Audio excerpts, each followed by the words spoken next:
விஜய் அண்ணா வந்து பிரச்சாரத்துக்கு வந்தாவே நிறைய கட்சிகளுக்கு வந்து அப்படியே நடுங்கும் போல.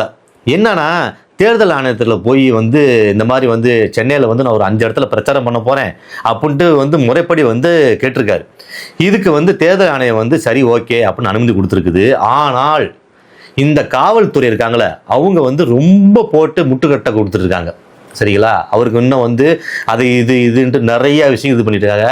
ஏங்க மற்ற கட்சிக்காரங்களாம் இப்போ எப்படி பிரச்சாரம் பண்ணிட்டு இருக்காங்க. இப்போ சீமான் அண்ணன் வந்து அத்தனை போயிட்டு இருக்காரு வந்துட்டு இருக்காரு. ஏங்க இவருக்கு மட்டும் இவ்வளவு தடைகள்? ஏன் இப்படி பண்ணிட்டு இருக்கீங்க? அவர் ரொம்ப மனசு நொந்து போய் நான் கேட்குறேன், மனச்சாட்சிங்கிறது இருக்குதுல்ல, ஒவ்வொரு மனுஷனுக்கும் ஒவ்வொரு மனச்சாட்சிங்கிறது இருக்குல்ல.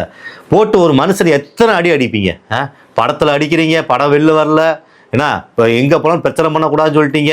இப்போ தேர்தல் டயத்தில் கூட வந்து அந்த டயத்தில் கூட வந்து பிரச்சாரம் பண்ணக்கூடாதுன்னு சொன்னால் என்ன அர்த்தம்? இதுக்கு அவ்வளோ முட்டுக்கட்டையா? இந்த தேர்தல் ஆணையம் வந்து ஒரு சரியான நடவடிக்கை எடுத்து, சரிங்களா, ஒரு முறைப்படி வந்து அவர் வந்து பிரச்சாரம் பண்ணி, ஏன்னா அவருடைய கருத்தை தெரிவிக்கணும்ல. நிறைய வந்து சொம்பு தூக்கிங்க வந்து அவர் வந்து வெளியில் வந்து பேச மாட்டாருன்னு சொல்லிட்டு இருக்குதுங்க. சரிங்களா?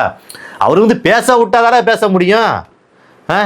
அதனால் வந்து தயவுசெய்து வந்து தேர்தல் ஆணையம் வந்து ஒரு முறைப்படி வந்து ஒரு நல்ல நடவடிக்கை எடுத்துக்கிட்டு அவரை வந்து வெளியில் வந்து பிரச்சாரம் பண்ணாதான் 4 விஷயங்களும் மக்களுக்கு தெரியும். அதுக்கான வந்து ஒரு நல்ல ஒரு வழிமுறை கொண்டு வாங்க. நன்றி.